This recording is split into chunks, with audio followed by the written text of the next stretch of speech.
There has never been a vaccine in the entire history of medical research that was developed as quickly as the vaccines for COVID-19. But now another great challenge awaits us. While there are logistical and political obstacles to fairly distributing the vaccines, there's also the issue of vaccine hesitancy in many people.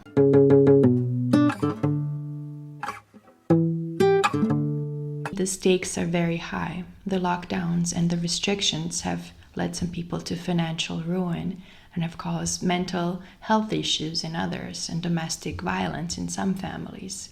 So we all want this to stop as soon as possible. It's crucial that at least 70% of population get vaccinated in order to stop the spread of the pandemic. So this means that the decision to get vaccinated or not is not only a personal choice, but it will affect the society as a whole, which puts a lot of pressure on people to do get vaccinated. However, there's a widely spread and growing anti-vaccination movement.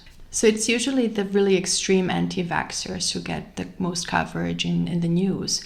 Those believers in conspiracy theories who think that the vaccines are there so that Bill Gates can implant some chips in us and track us. But that is only a minority, though a loud one. The vast majority of the people are simply concerned about the effects of the vaccine. And it is wrong to simply dismiss them as being anti-science or simply stupid or selfish. Now, don't get me wrong, I am all for vaccination and I would vaccinate myself if I had the chance to get my hands on one of the vaccines.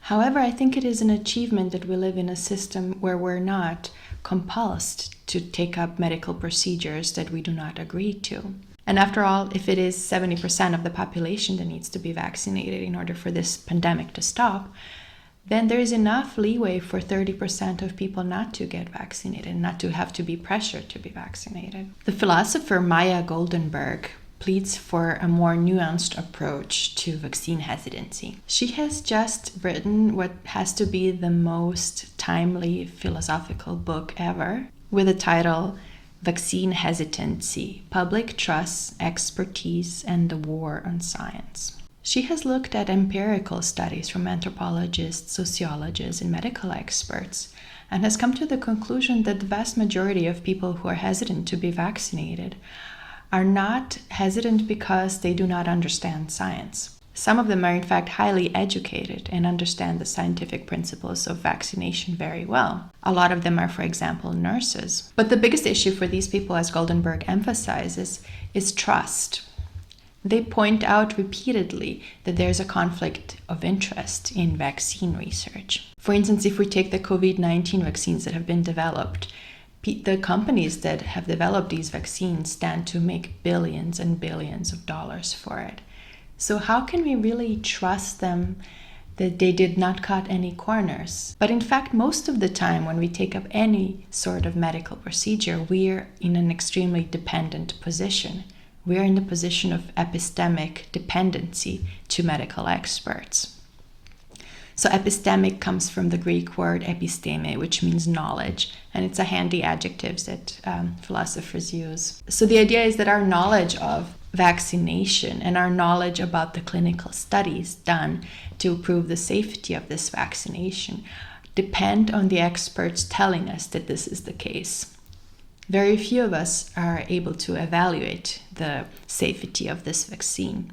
Very few are able to understand the scientific studies and papers written about it. And very, very few of us were present there when the clinical trials were being conducted. So we have to trust their word that they have done their very best to test the safety and efficacy of this vaccine before we inject it in our bodies or have it injected in our children's bodies.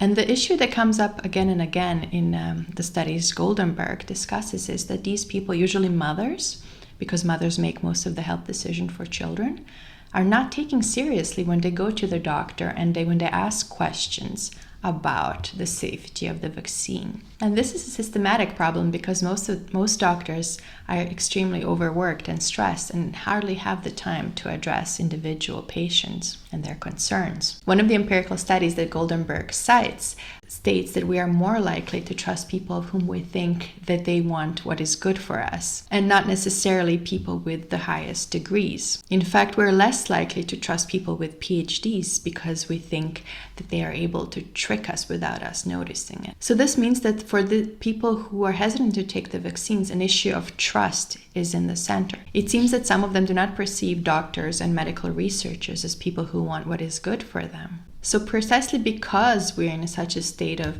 dependence for our knowledge on medical procedures from doctors, that it is imperative that they have enough time to take our concerns seriously and so gain our trust.